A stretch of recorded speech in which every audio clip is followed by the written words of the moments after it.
Hello friends, so I'm going to make a video all about place value today. We've talked a little bit about place value in the classroom, and I just wanted to give you guys a little refresher on place value because I know it's been a couple weeks since we've been in our classroom, so I wanted to make sure that I refresh your memory while you guys work on completing the activities this week that you need to complete for Seesaw and just other activities that I've posted as well. All right, so we're just gonna run through basic place value real quick. So remember, we've already talked about digits. So if I'm talking about a digit, I'm talking about a number from 0 to 9, okay? So those numbers are all digits, okay? So we know that 10 cannot be a digit because it has 2 digits in it. So it can be a 2-digit number, but it can't be a 1-digit number. So we've talked about what that means for digits. Now, if I was to write the number 49, okay, you could all tell me, I'll put this in a little box so you don't get confused. You guys could all tell me that this 4 is in the tens place. And then the 9 is in the ones place, okay? So in the number 49, I have 4 tens, and I have 9 ones, okay? Now, if I ask you to represent this digit, okay, I'm not looking at the 9, I just look at the 4 and I say, can you represent this digit for me? You would write, the representation of that digit would be 440, okay? Because it's in the tens place, so I know that it's a 4 and a 0 after, which would be 40, okay? So that would be the representation of that digit. Now, if I ask you to represent this digit for me, it would just be 9, okay? Because it's in the ones place. So I'm only in the ones place. And then that's where we can understand that 40 plus 9, all I have to do is just add that 9 on up.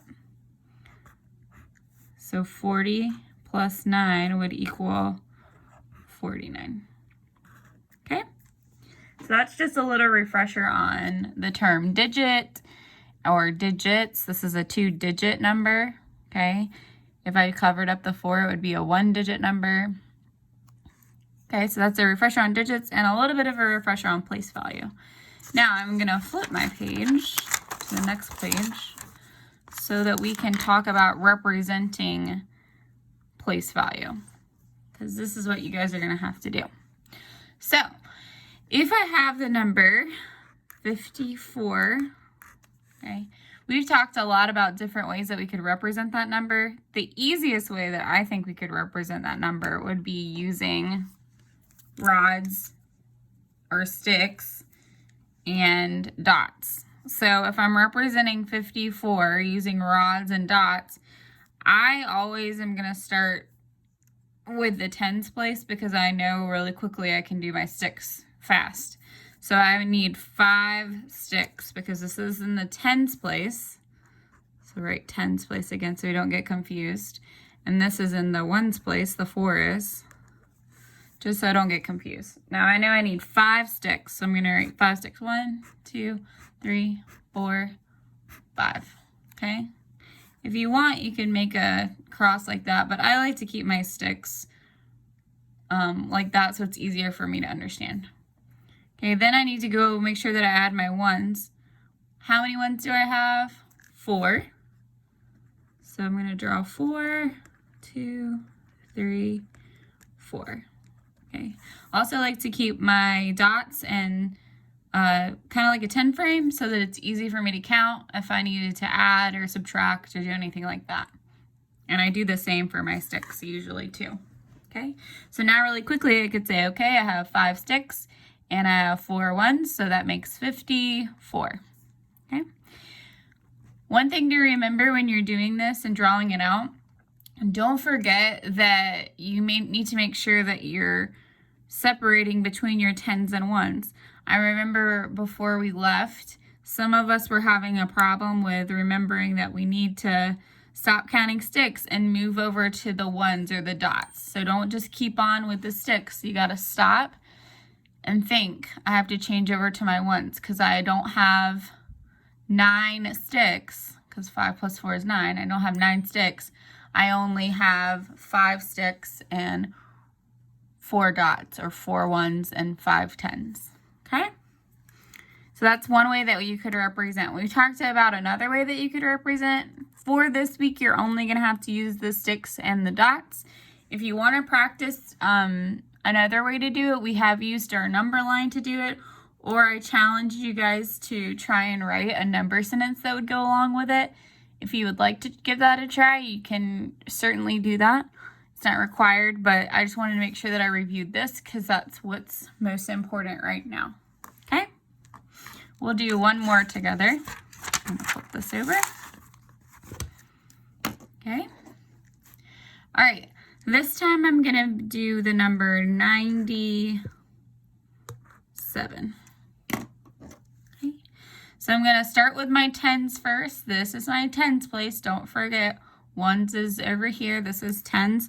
And if you need to write 10s and 1s to help you remember, then I say go ahead and do that just so that you can practice doing that. And if you need to do that for now, that's okay. Okay, I'm going to start with my 10s. So I have 9 10s. 1, 2, 3, 4, 5, 6, 7, 8, 9. Oh, almost drew 10, but I didn't. Okay. Now I need to make sure that I do my 1s. So I have 7 1s. 1, 2, 3, 4, 5, 6, 7. Okay. This is really important. I liked how I kept my 1s organized like a 10 frame, because if I was to ask you how many more you need to get to 100, all I would need to recognize is that I need to add 3 1s here to get to 100, because that's the next 10s place after 90. Okay, so that's why I draw it like that, so it's easy for me to understand. Okay?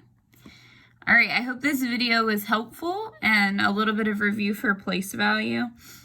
We'll continue to talk about place value. If you have any questions, you can, of course, send me a message.